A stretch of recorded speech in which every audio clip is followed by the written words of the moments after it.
कैसे हो सभी लोग, सबको नमस्कार। मैं जा रही हूँ अब स्कूल से सीधे भागवत कथा में। तो रास्ते में ही हो रहा है भागवत हमारे ग्राम सभा आना का, तो इसलिए मैं भी घर भी नहीं, स्कूल यहीं पर गाड़ी रोक के देखो नीचे भागवत हो रहा है।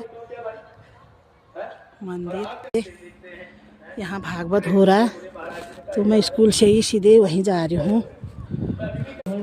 क्यों क्यों नहीं दिखाई दिया? न तदर्थम प्रतिवक्षन्नम बलमेक तृणकीचके भूते दस्तम द्विजसृष्टेभ्यो मृत्युर्वा भून मम प्रभो।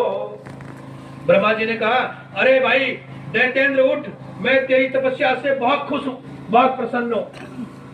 तू मेरा सर्वश्रेष्ठ दास है। जेठ का महीना आएगा। किसका महीना आएगा?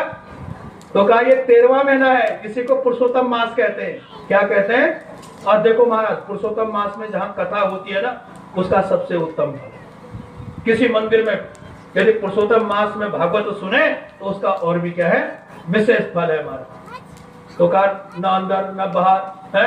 और महाराज जो वचन ब्रह्मा जी ने दिया था उनमें से कुछ भी नहीं, और अपनी जान पर रखा भगवान ने, और क्रोध के मारे अपने नाखूनों से हिरण्यकशिपु के शरीर को विदीर्ण कर दिया, चीर दिया।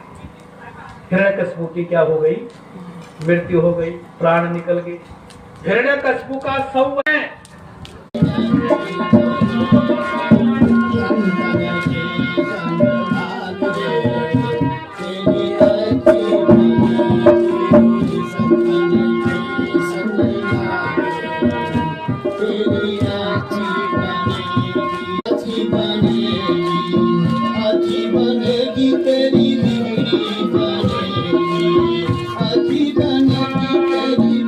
माँ सीता गर्भवती थी ना, तो एक दिन भगवान से कही, हे पतिदेव, हे प्रभु, मेरा मन वन में जाकर के संतों का दर्शन करने का बोल रहा है। थोड़ा माताएं ध्यान देना, मेरा मन क्या बोल रहा है? वन में जाकर के संतों का के चरणों का दर्शन करना बोल रहा है। राम जी चुप रहे, कहा कि ठीक है, कोई बात नहीं।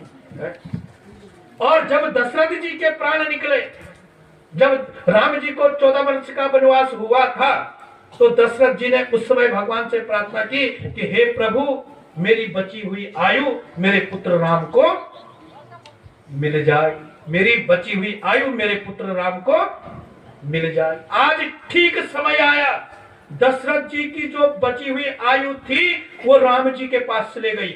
अब राम जी ने सोचा, अब तो मेरी पिता की आयु मुझे मिली हुई